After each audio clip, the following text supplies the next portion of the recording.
सिखाए जाने वाले बुनियादी कौशलों में से सबसे प्रमुख कौशल है पढ़ना।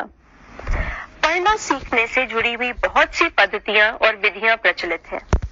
वर्णमाला पद्धति शायद इनमें से सबसे ज्यादा लोकप्रिय पद्धति है। यह पद्धति 3 आधारों पर टिकी हुई है: अक्षरों की आकृति, अक्षरों से जुड़ी ध्वनियां और अक्षरों की क्रमिकता। इस पद्धति की सीमाएं भी हैं। यह पद्धति बच्चों को पढ़ने का मौका नहीं देती, उन्हें अधूरा पाठक बनाती है और अर्थ ढूंढने की इजाजत नहीं देती। इस स्थिति को गंभीरता से समझने की जरूरत है। सुप्रसिद्ध शिक्षाविद प्रोफेसर कृष्ण कुमार इस पद्धति के विकल्पों की ओर हमारा ध्यान खींचते हैं। इस समय पढ़ना सिखाने की विधियां जो देश में इस्तेमाल हो रही हैं, ये हमारी दृष्टि में बहुत सफल नहीं है, उपयोगी नहीं है। और ये मान लेने का समय अब आ गया है कि हमको कुछ नई विधियों का इस्तेमाल करना होगा, चाहे वो गणित में हो, चाहे विज्ञान में हो या भाषा में हो। कुछ ऐसे बुनियादी कौशल हमारे स्कूलों में अच्छी तरह से प्राप्त नहीं हो पाते। अच्छी तरह से यानी इस तरह से कि उन कौशलों का प्रयोग फिर बच्चा सहज होकर कर सके। और इन कौशलों में शायद सबसे प्रमुख कौशल है पढ़ने का कौशल। मैं शायद इसलिए लगा रहा हूं क्योंकि मैं व्यक्तिगत रूप से अभी भी मानता हूं कि सुनने का कौशल शायद सबसे महत्वपूर्ण कौशल है, जो कि हमारे स्कूलों में आज भी उपेक्षा का विषय है। पढ़ना सिखाने की बेहतर विधियों का प्रचार और प्रसार हम करें और खासकर इन विधियों को शिक्षकों के प्रशिक्षण में प्रवेश दिला सकें, जिससे हमारे शिक्षक को इस विषय में जो एक तरह का रहस्यात्मक वातावरण फैला हुआ है उसमें कुछ दृष्टि मिले। रहस्यात्मक इसलिए है क्योंकि वास्तव में जैसा कि मैंने आपसे कहा कि तमाम कारक भवन के, पोषण के थोड़े थोड़े दूर होने के बावजूद बच्चों का उपलब्धि स्तर नहीं बढ़ रहा है। और पढ़ना कक्षा 1 में लगभग पूरे ही साल पढ़ाया जाता है, फिर भी बहुत से बच्चे पढ़ नहीं पाते। और सर्वेक्षणों से तो कोई अंत नहीं है। बार ये शायद शिकायत आती है कि 4वीं 5वीं तक बच्चे पहुंच जाते हैं, लेकिन वो स्वतंत्र रूप से पढ़ नहीं पाते हैं। तो ये जो पूरी प्रवृत्तियां हैं हमारी पद्धति की, इन प्रवृत्तियों को आप कक्षा 1 से ही देखना शुरू कर सकते हैं। और जिन स्कूलों में कक्षा 1 से भी पहले पढ़ाई होती है, उनमें और भी पहले से आप ये प्रवृत्तियां देख सकते हैं। इस बात की प्रवृत्ति कि हमारे शिक्षक का ध्यान पढ़ने के कौशल के नाम पर मुख्यतः इस बात पर रहता है, कक्षा 1 में आप जाकर के अगर उसको देखें, इस बात पर रहता है कि बच्चे सभी अक्षरों की ध्वनियां पहचान लें, अक्षर पहचान लें और उस अक्षर से जुड़ी हुई ध्वनि पहचान लें। और यही चर्चा हमने आपके साथ पिछली बार बड़े विस्तार से की थी कि ये जो पद्धति है, जिससे उस बार की चर्चा में मुझे याद है कि कम से कम 7-8 लोग जिनके नाम मैंने बड़े गौर से दर्ज कर लिए थे कि फिर जब मिलेंगे तो पूछेंगे, जिन्होंने कहा था कि सर हम अभी कन्विंस नहीं है इस बात से कि ये पद्धति ठीक नहीं, क्योंकि वर्णमाला पद्धति जिसमें अक्षर और अक्षरों की ध्वनियों से गहरा परिचय कराया जाता है, ये पद्धति कई हजार वर्ष पुरानी है। और इस पद्धति में इसलिए अनेक शिक्षकों का अटूट विश्वास है। वो जो पद्धति है, उस पद्धति में ऐसी कई बातें हैं जो कि बाल मनोविज्ञान से जुड़ नहीं पाती। तो ऐसा नहीं है कि ये पद्धति पूर्णतः असफल है या पूर्णतः गलत है, ऐसा कुछ भी नहीं है। इस पद्धति में भी कोई न कोई सफलता जरूर मिलती है। अंतर एक ही है, और वो अंतर ये है कि इस पद्धति से हर एक बच्चे को जल्दी से जल्दी पढ़ना सिखाना बहुत मुश्किल है। एक तो ये बात है, और दूसरे पढ़ना सिखाने के जो अन्य उद्देश्य हैं, उन उद्देश्यों को प्राप्त करने में ये पद्धति बहुत उपयोगी नहीं है। पहली बात पर बहुत संक्षेप में मैं प्रकाश डालूंगा कि ये जो स्थिति है कि थोड़े से बच्चों को अगर सफलता मिलती है तो फिर बाकियों को क्यों नहीं मिलती, ये स्थिति हमको समझना होगा कि ये भारत के लिए एक नई स्थिति है कि हम लोग हर बच्चे को आज शिक्षित करने का प्रयास कर रहे हैं। भले ही हमारी संस्कृति हजारों साल पुरानी है, लेकिन ये प्रयास पहली बार हमारी संस्कृति में, हमारे समाज में हो रहा है। वरना हमारे समाज में जो शिक्षा व्यवस्था थी, चाहे प्राचीन काल में, चाहे मध्य युग में, चाहे अभी 100 साल पहले तक जो आजादी कह सकते हैं, वो व्यवस्था यही थी कि थोड़े से लोग अगर पढ़ना सीख जाएं, थोड़े से लोग अगर विद्वान हो जाएं तो बहुत है। और बहुत बड़ी तादाद में समाज में बहुत से लोग केवल मौखिक या वाचिक संस्कृति से ही काम चलाते थे। जिन बच्चों के पास स्कूल के बाहर यानी घर पर भी कुछ सहयोगी वातावरण होता है, वो किसी न किसी प्रकार पढ़ना सीख जाते हैं। घर पर अगर माता पिता शिक्षित हैं, घर पर थोड़ी बहुत किताबें हैं, या माता पिता बड़े भाई बहन रुचि लेते हैं, तो आप मान के चलिए कि स्कूल में कितनी ही मुश्किलें हों तो भी कुछ न कुछ काम चल जाता है और बच्चा किसी प्रकार से पहली में नहीं तो दूसरी नहीं तो तीसरी तक आते आते पढ़ना सीख लेता है। लेकिन आज सर्व शिक्षा अभियान में आप देखते होंगे कि ऐसे अनेक बच्चे आ रहे हैं जिनके घर पर ऐसा वातावरण नहीं, जिनके घर पर पूर्णतः निरक्षर माता पिता है या भाई बहन भी निरक्षर है, या अगर निरक्षर नहीं है तो अपने काम में इस कदर मशरूफ है कि उनके पास बच्चे पर ध्यान देने का समय नहीं है। इसलिए घर से कोई सहयोग पाने की अपेक्षा आज का प्राथमिक शिक्षक सब बच्चों के संदर्भ में नहीं कर सकता। और इसलिए भी ये प्रश्न उठता है कि ऐसी पद्धति जो कि थोड़े से बच्चों के साथ ही सफल हो पाती है, क्यों इस्तेमाल की जाए या कैसे इस्तेमाल की जाए, ये सवाल। इस पद्धति में जो सीमा है या समस्या है, वो समस्या यही है कि ये पद्धति बच्चे से अथक धैर्य की मांग करती है। और ये मांग ये इसलिए करती है कि एक तरफ बच्चे का मन है और दूसरी तरफ इस पद्धति की सीमा है, दोनों को समझ लीजिए तो हम समझ जाएंगे कि ये बच्चे से अथक धैर्य की मांग क्यों करती है। देखिए, इस पद्धति में जो विशेषता है वो यही है कि ये पद्धति हमसे कहती है पहले इस चरण को पार करो तब तुम्हें आगे का फल मिलेगा।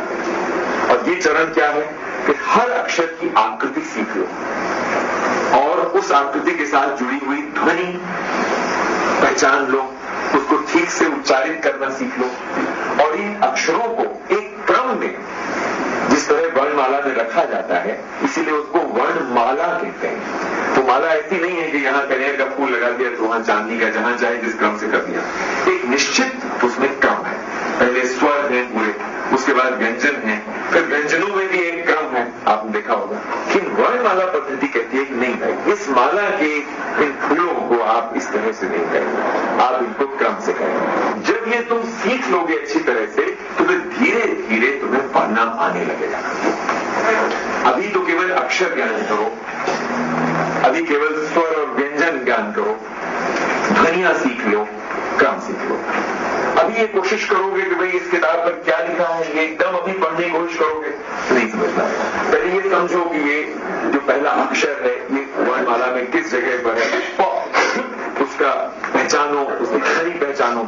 यानी इस पद्धति में पढ़ना एक प्रकार का दूर का फायदा है जो तब जाके पूरा होगा जब बच्चा इन तीनों बातों को कर लेगा। अब आइए एक मिनट जरा बच्चे पर ध्यान दें कि बच्चा किसे कहते हैं। एक 5 वर्ष का बालक किसे कहते हैं? 5 वर्ष का बालक उसे कहते हैं जो उस तरह से हर चीज जल्दी चाहता हो जिस तरह से आज वयस्क लोग मोबाइल बजने पर तुरंत भाग खड़े होते हैं। आजकल वयस्कों की भी हालत बच्चों जैसी हो रही है कि वो किसी चीज के लिए इंतजार नहीं कर सकते। बाल मन भी ऐसा ही होता है, इंतजार नहीं कर सकता। उसको अगर भूख लगी है तुरंत उसको कुछ ना कुछ खाने के लिए चाहिए, अगर उसको कहीं कष्ट हो रहा है तो तुरंत उसको उस कष्ट का निवारण चाहिए। बच्चों में एक अधीरता का, चंचलता का ये ईश्वर प्रदत्त गुण है, आप कह सकते हैं, विशेषता है।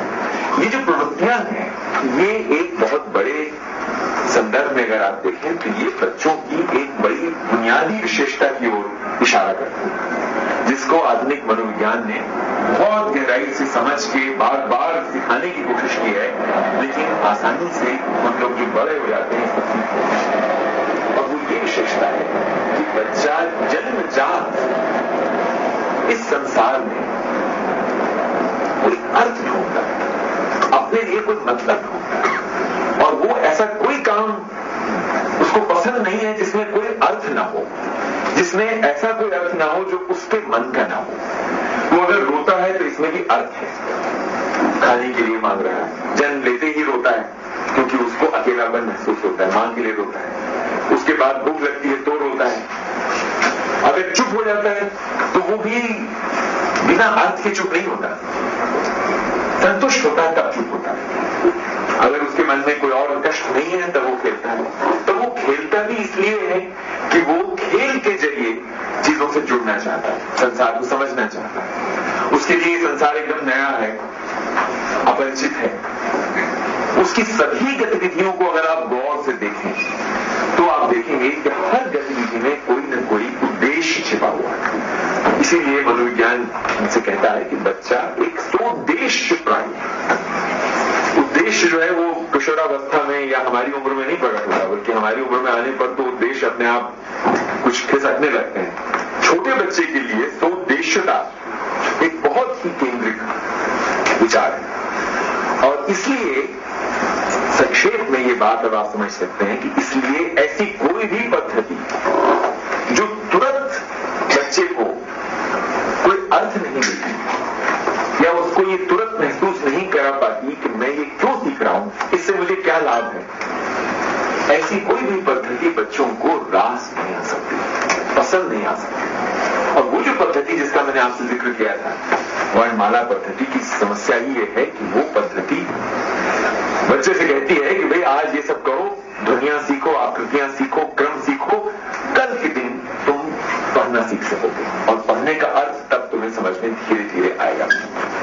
ये पद्धति थोड़े से बच्चों के साथ काम कर जाती है, लेकिन आज जो स्थिति है इसमें हम अगर सामान्य बालक पर विचार कर रहे हैं जिसके घर पर ऐसा वातावरण नहीं है, और हम सहज बाल प्रवृत्तियों पर विचार करके किसी ऐसी पद्धति का अगर संधान कर रहे हैं जो कि हर एक बच्चे पर सफल हो सके, या जिसमें इस बात की संभावना हो कि हर एक बच्चे में उसमें रस लेने की प्रवृत्ति उत्पन्न हो जाए, तो ऐसी स्थिति में आवश्यक है कि हम पढ़ने के कौशल को इस प्रकार देना शुरू करें जिसमें पहले ही दिन से कुछ सार्थकता नजर आए, जिसमें पहले दिन ये ना कहना पड़े कि आज तो केवल क या अ आ ई आज पढ़ोगे और अभी कई दिन पढ़ते रहोगे, तब जाके धीरे धीरे स्वर ज्ञान होगा। उसके स्थान पर हम पहले ही दिन कुछ सफलता बच्चे को महसूस करा सकेंगे, उसने खुद कुछ पढ़ा। और यहां जब आप ये शब्द इस्तेमाल कर रहे हैं खुद कुछ पढ़ा, तो इसका आशय होगा कि ऐसा पढ़ा क्योंकि हो सकता है कि वो पूरी तरह से उन अक्षरों को पहचान के न पढ़ पाया हो, लेकिन उसको ये सुख मिला कि मैंने पढ़ा। और यहां हम कहना चाह रहे हैं कि जो पढ़ना शब्द है इसका भी थोड़ा सा अलग अर्थ हमको लेना होगा। अभी तक हम इसका अर्थ ये लेते आ रहे हैं कि पढ़ना उसे कहेंगे कि जब अक्षरों को पहचान कर उनकी सही ध्वनियों में उन अक्षरों का उच्चारण करके कोई बच्चा किसी शब्द को पढ़ कर सुना दे, उसको पढ़ना कहेंगे। यानी अगर वहां लिखा हुआ है कबूतर तो वो कहे कि हाँ क ब बड़े ऊ की मात्रा त र कबूतर, तब जाके पुराना शिक्षक खुश होता है कि हाँ इसने कबूतर पढ़ लिया। कबूतर पढ़ने से आशय क्या हुआ कि कबूतर शब्द में जो चारों यहां पर अक्षर आ रहे हैं, उनमें लगी हुई मात्रा आ रही है, उसके साथ जुड़ी हुई ध्वनियां हैं, इन सबको उसने पहचान के पढ़ा। और अगर आप ऐसे शिक्षक से कहें कि भाई यहां पर एक कबूतर का चित्र हम बना देते हैं और उसके नीचे कबूतर लिखा हुआ है, और हम बच्चे से कहते हैं कि देखो ये कौन सा पक्षी है, और बच्चे पक्षी तो पहचान लेंगे कि भाई कबूतर है, नहीं भी पहचाने हम बता देते हैं कि कबूतर है। तो ये अगर कबूतर है तो नीचे क्या लिखा होगा, तो कोई बच्चा अनुमान से कह सकता है कि अगर जी पक्षी का चित्र है तो नीचे कबूतर ही लिखा होगा। और अगर इस पद्धति से हम 2-3 बार उसको एक चित्र दिखाएं और उसके बाद ये चित्र हटा लें और केवल वो शब्द वहां छोड़ दें और उससे कहें कि ये शब्द पहचानो क्या लिखा था, तो हो सकता है कि बच्चा आपसे कहे हाँ ये कबूतर लिखा है। फिर आपसे कहें कैसे पता तुम्हें कबूतर लिखा है, तो वो ये ना बता सकेगा कि ये क है, ये ब है, इसमें ऊ की मात्रा है, ये त है, ये र है, ये जब वो नहीं बता पाएगा क्योंकि अभी उसको इन वर्णों का ज्ञान नहीं हुआ है। लेकिन फिर भी वो उस चित्र की स्मृति से इस शब्द को पढ़ सकता है। पढ़ने की जो परिभाषा ये नई पद्धति लेके चलती है वो परिभाषा यही है कि बच्चे आरंभ में अनुमान की मदद से पढ़ेंगे और धीरे धीरे उनका ध्यान इस अनुमान से पढ़े हुए शब्दों, वाक्यों, कहानियों इत्यादि से धीरे धीरे उनका ध्यान हम उन शब्दों में निहित इकाइयों पर ही ले जाएंगे और अपने आप एक स्थिति आएगी जिस दिन वो पूरी बात पढ़ने में आसानी महसूस करेंगे। और इस पद्धति से पढ़ना सिखाने के क्रम में कई और घटनाएं होंगी जिनमें शिक्षक को अलग अलग बच्चों में अलग अलग क्षमताओं का प्रवेश, विकास दिखलाई देगा। कुछ बच्चे हो सकता है कि जल्दी ये सीख जाएंगे, यहां मात्रा लगेंगे। कुछ बच्चे हो सकता है न सीख पाए, कुछ बच्चे बाद में सीख पाए। लेकिन इस पद्धति में विशेषता यही रहेगी कि हर बच्चे को थोड़ा थोड़ा सुख अवश्य पहले दिन से मिलना शुरू होगा कि उसने कुछ पढ़ लिया, भले पूरी तरह से ज्ञानपूर्वक नहीं पढ़ा, बाद में समझ में आएगा, लेकिन कुछ कुछ उसने पढ़ लिया। और इस तरह पढ़ने से, इस तरह पढ़ लेने से जो उसको एक संतोष मिलेगा, इस पद्धति में उसी संतोष पर सारा जोर है। क्योंकि ये पद्धति बुनियादी रूप से ये मानती है कि बच्चे को अगर स्कूल के पाठ्यक्रम में धीरे धीरे विकास करना है तो इसके लिए सबसे आवश्यक है कि बच्चों की रुचि लगातार स्कूल के पाठ्यक्रम में बनी रहे और उनके ऊपर ऐसा कोई काम न थोपा जाए जो कि बहुत समय बाद जाकर के कोई अर्थग्रहण करेगा, जिससे वो ऊब जाए, परेशान हो जाए। अगर बच्चा तंग आ गया तो महीना भर हो गया, 2 महीना हो गया है और कुछ नहीं पढ़ पा रहा है, कुछ समझ में नहीं आ रहा है, बस दिन भर करता रहता है, तो आप मान के चलिए कि धीरे धीरे वो जंग होता रहेगा। और बच्चे की जंग का क्या मतलब है? कभी आपकी बात नहीं सुनेगा, चिल्लाएगा, इधर से उधर भागेगा, कोई चीज उठा के पटकेगा, दूसरे बच्चों के साथ लड़ेगा इत्यादि। उससे आपकी जंग भी शुरू हो जाएगी। आप कितने ही अहिंसक होंगे, आदिवादी हो, आप भी जंग के लिए तैयार हो जाएंगे। और एक बार जब आप जंग के लिए तैयार हुए तो बच्चे और अध्यापक के बीच जो जंग है वो शिक्षा के सारे उद्देश्यों को भस्म कर देगा। ये हर एक अध्यापक को पता है कि जब एक बार प्यार की जगह लड़ाई शुरू हो गई तो फिर कोई उद्देश्य प्राप्त नहीं हो सकता। क्योंकि शिक्षा की पद्धति में एक बुनियादी विषय यही है कि जब तक प्यार बना हुआ है, विश्वास बना हुआ है, तभी तक इस बात की संभावना है कि बच्चे आपसे कुछ सीख सकेंगे। लेकिन हम देखते हैं कि ये नहीं हो पाता और बहुत से बच्चों के संदर्भ में वो कौशल जो कि बच्चे और शिक्षक के बीच संवाद का सबसे महत्वपूर्ण पुल बन सकता था और बच्चे के विकास की जो बुनियाद है वही कौशल बच्चे और अध्यापक के बीच में कक्षा 1 से ही जंग का आधार बन जाता है। और अध्यापक, जिसको कहते हैं अंग्रेजी में, ये शब्द ज्यादा प्रचलित है इसलिए मैं इस शब्द का अंग्रेजी में ही व्यवहार कर रहा हूं, इसको कहते हैं कि अध्यापक फ्रस्ट्रेट होना शुरू हो जाता है। इस शब्द की ध्वनि अगर आप सुने तो आप समझ लेंगे कि हिंदी में जो निराश शब्द है उससे ये व्यक्त नहीं होता, ये बात व्यक्त नहीं हो सकती। कहीं अध्यापक निराश हो गया, कोई बात नहीं, बहुत सी चीजों में निराश है हम, लेकिन फ्रस्ट्रेट हो गया, इसका मतलब ये है कि उसके मन में लगातार कांटे पैदा होने लगते हैं कि ये तो कुछ सीख नहीं सकते और वो किसी न किसी प्रकार से उन बच्चों से धीरे धीरे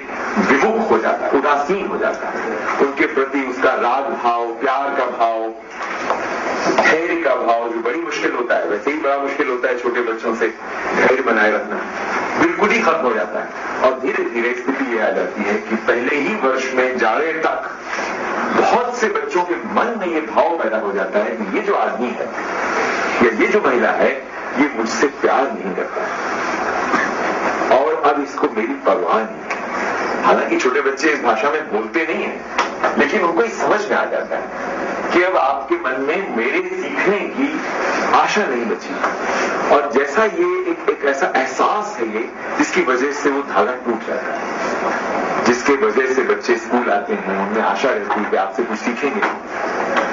तो ये जो पूरी भूमिका है ये हमने सिर्फ इसलिए बांधी जिससे कि हम लोग एक बार दोबारा इस पर लौट सकें कि पढ़ने का कौशल किस तरह आज की स्थिति में परिभाषित किया जाए और इस परिभाषा में ये बात बनी रहे कि एक तो हर बच्चे को पढ़ना सिखाने का अरमान पूरा करना है, नंबर 1। दूसरा, अगर ये अरमान पूरा होना है तो ये आवश्यक होगा, जैसा कि इस परिभाषा में निहित, पहले वाली चर्चा में निहित था, कि पहले ही दिन से पढ़ना एक सार्थक अनुभव होना चाहिए। पहले ही दिन से इसमें कुछ न कुछ संतोष, कुछ न कुछ खुशी मिलनी चाहिए, यानी कि मैं कुछ न कुछ पढ़ सकता हूं, इस बात का एहसास होना चाहिए।